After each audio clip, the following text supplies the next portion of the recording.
It is I'm Lake Aaron with a modern movie review. And also, you're probably wondering, where are the video game review video things? Well, I had nothing. I really didn't. So, you're not going to see any this week. But, you will see them next week, because if I can complete Deadpool, and I'm pretty sure I'm almost there, but that game, it started out so simple, and then it just became incredibly unforgiving. So, if I can somehow beat the game, I will review it. But other than that, I don't know. But this is a review of a movie that's out right now in theaters for all you to watch. So it's 4th of July, America's holiday. Right, most people having barbecues, have blown up fireworks, red, white, blue everywhere. So it's obvious that the movie that should come out on 4th of July is a movie about one day where everyone can kill each other with no repercussions whatsoever. Yes, we're doing Purge. Not just any Purge. The First Purge, which is somewhat confusing because there was already the First Purge, the Purge from 2013. Now somebody's gonna ask me, imagine like a conversation, and someone's like, "Hey, I saw the First Purge," and they're like, "Wait, which Purge? Like, wasn't there already one 2013?" Like, no, the First Purge, the prequel. So now, in order to not confuse anything, it's going to be Purge 2013 and the First Purge. So that's wonderful. This is a better title than Battlefield 1. Still don't understand why EA did that, because it's kind of dumb.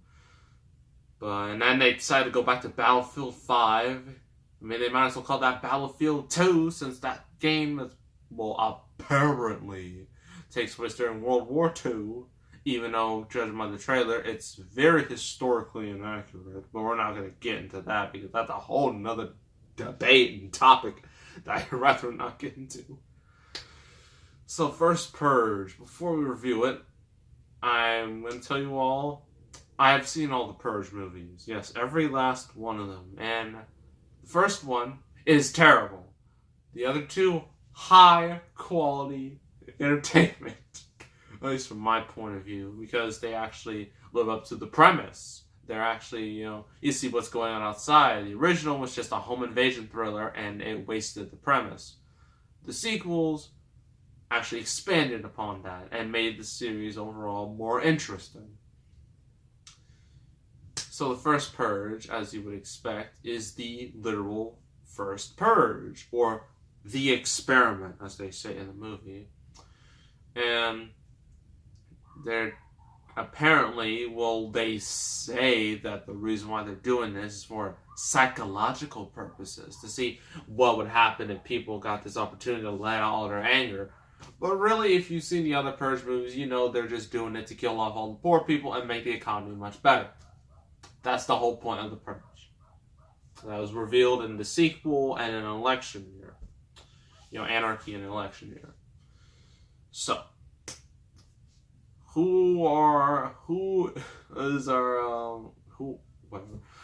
characters? At least the main character. You got Melissa Tomei, the hot Aunt May. That sounds really weird to say, but she's not really the villain, but she's kind of like one of the people behind the whole Purge experiment, because she's just doing it as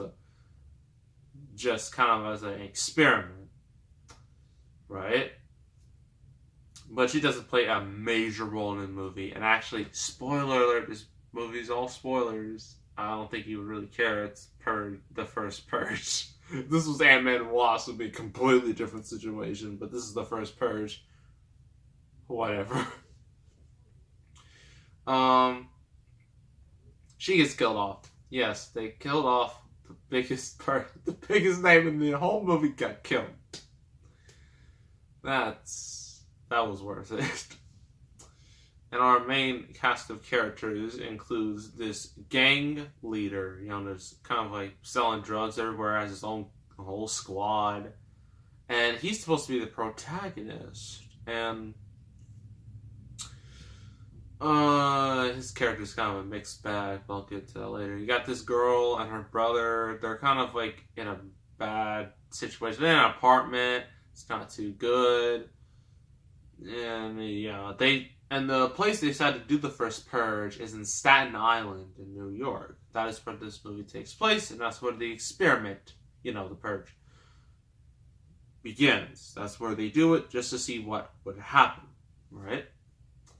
And actually the movie takes place about 2 days. It starts out 2 days before the Purge.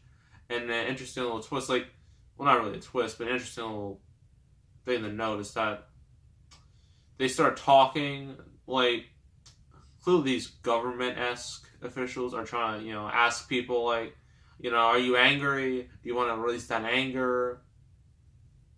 And then, to these people, and they're all like, yeah. And so they're official participants, and if they do survive, they get money. But if you actually participate, which means kill up people, you get more money. And when you do sign up, you have to put special contacts into your eyes. That way, you will know exactly who's a part of the Purge and who isn't. And these eye contacts all have different colors. Blue, purple, green. As soon as you see them, these people are a legit part of the Purge. So the Purge starts with the little warning and whatnot that you've heard 4 times already. Then it starts, and you're thinking, this is where the killing begins. Everybody's gonna die, but surprise, surprise. No one's really killing. Yeah, it's kind of strange, but it's understandable because this is the First Purge, and people are kind of uncomfortable. They're just like, what do we do? Do we just start killing each other? Be honest, I'd be confused too. Personally, if I was in the Purge situation, I wouldn't kill anybody because that's wrong. Although I wouldn't get in trouble for it. What I would do is I would go to my local Walmart, get a bunch of movies and games, put them in a giant cart, put all of it in my car, drive home, and then that's the end of it. I'd just stay home for the rest of the night. That's what I would do. Yeah, that's what I would do. So what would you do in the Purge? Comment below. I'd like to know what you would do in this situation. So anywho, no one's really killing except one guy. He's called Skeletor because he has scars on his skull. Well, it's on his forehead. He's the only one who actually knows. He's actually doing what the government wants him to do, and he starts killing people. Everybody else is just looting, stealing, and mostly partying. Yeah, they have giant block parties. And the government's very disappointed in this. They're just like, really? We thought they would start killing each other. This was a Roman gladiator coliseum. Nah, they're just partying. And they're like, okay, we need a way to make this look like an actual success. Let's bring in gangs, right? And these gangs are actually mercenaries that are there to kill a whole bunch of people. The more people they kill, the more it looks like the Purge is an actual success, right? So, the gang leader, not the mercenaries, our main character, although you're supposed to hate him because he's selling drugs. They try to make him real sympathetic, just I'm a bad person, but this is my town, my city, and I'm gonna save it. Even though I do all these bad things, I'm gonna save it. And I'm like, okay. And then the chick, she brings everybody into the church, the way they can be safe. And these people clearly don't realize in the Purge, any and all areas are fair game in the Purge. And so when they're all in the church, I had a thought in my head. I was just like, it's going to get shot up, it's going to get shot up, it's going to get shot up, it's going to get shot up. Lo and behold, it gets shot up. And I was like, I knew it. I knew it would happen. They could have done more to shield themselves, like bar the doors, or, make sure everybody's quiet, or just lower the blind. Do something. Don't just let yourself out open in a night where literally anyone can kill anyone without any repercussions.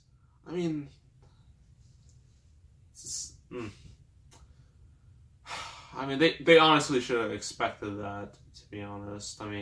This is a night about murder, after all. At least that's what the government wants it to be like. But our group of protagonists, there's a group of them. There always is in these Purge movies, especially the last two movies.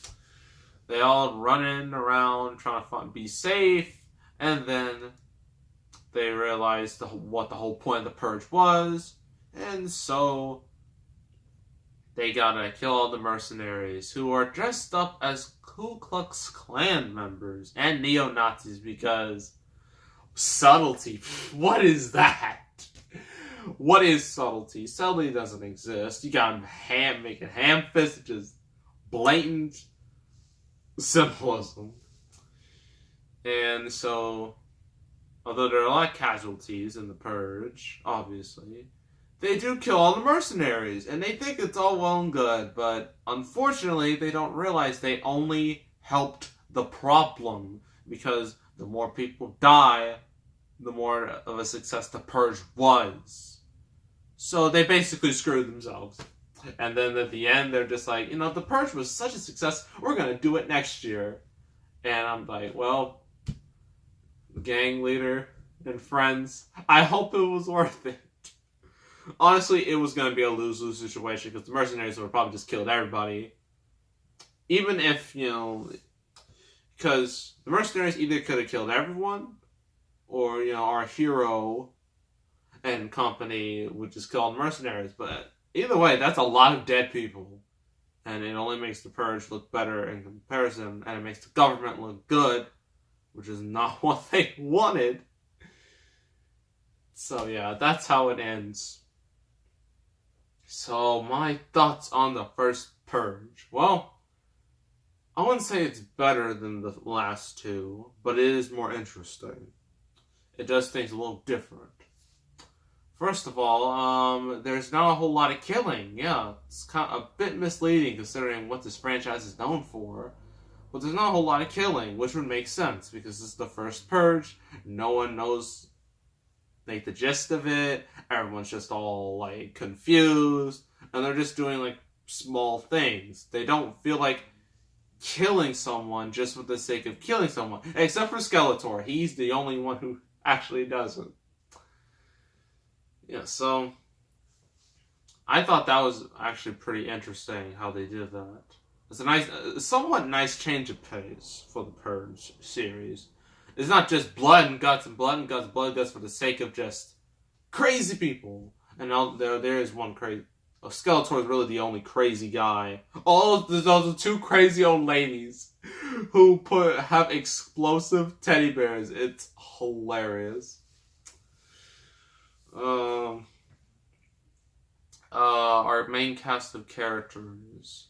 The gang leader, I know what they're trying to do, but it honestly just felt weird. I was just like, I honestly don't buy you as the hero of this story. I just don't. I'm sorry, but no. I guess we can talk about pros and cons. I already said, just the whole idea of just not a whole lot of killing in the Purge is somewhat interesting. What else? Yeah, the acting is okay. It's passable for this type of movie. The soundtrack is basically just a bunch of songs randomly thrown in. and honestly, I kind of like that.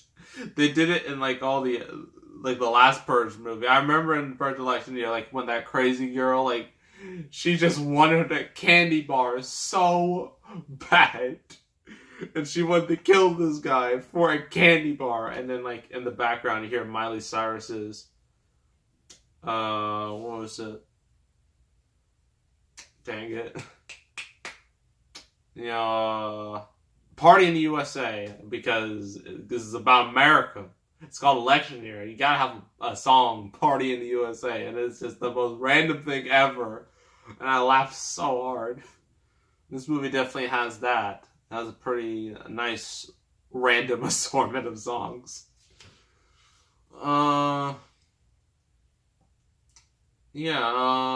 Cons. The characters are weak. Granted, with the exception of Frank Grillo, the dude Crossbones, in the MCU, his character in the last two was interesting. Everyone else is just kind of throwaway characters. Like, they don't really do much. They have no character development. They're just kind of there because we need protagonists. And some people might find it a con, even though I thought it was a plus. But yeah, the fact there's not a whole lot of killing is just a tad bit misleading. And I don't know. I mean, it made like 9.3 million, which is actually, granted, the other Purge movies made more, but they were on a Friday. This came out on a Wednesday, so it's not really a fair comparison. But it still will make money because it's Purge. But some people might not like how it really is. Just a full warning. And overall, I think that's all I really had to say about the first Purge. Is it better than the first? The real First Purge? Absolutely, because that movie sucked. Because it had such a cool premise, and it did absolutely nothing with it. At least with the other movies, they did something with the premise, and including this one. So overall, I'm going to give the first Purge, 6.5 out of 10, in my opinion. 6.5 out of 10 for the first Purge. And you're probably asking, are you going to do the other Purges? Absolutely. If I can find them all, I'm going to review them all, because I have a lot of things to say about them, especially the first one. So, just a heads up, I'm likely going to see Ant-Man and the Wasp. That will probably come next. After that, I have no idea. Maybe Skyscraper. Hotel Transylvania 3 is a... I saw the other two, but I don't know if I want to watch this one. I don't think it's that necessary. And then after that is Equalizer 2, no. Mamma Mia 2, no. Mission Impossible 6, yeah. Definitely Mission Impossible 6. And then there's Teen Titans Go to the Movies. I'm going to watch it just to see what it just is. As long as it roasts itself enough, and it has enough fourth wall breaking humor, then it will get a pass from me. Then other than that, I have no idea what will happen next. So, make sure to subscribe, like this video, leave a comment, and check out some of my other videos. My Rise of TMNT intro video got 1,000 views. Thank you all so much for making this happen. This is beyond my wildest of expectations. So yeah, it's crazy that I only uploaded it like a week ago, and it blew up like this. At least for my standards. And I'll also check out my Star Wars rant, The Self-Destruction of Star Wars. That's actually getting a bit of traction on my channel. And check that out if you want to know my thoughts on Star Wars being essentially dead at the moment. So yeah, that is all. And I am out.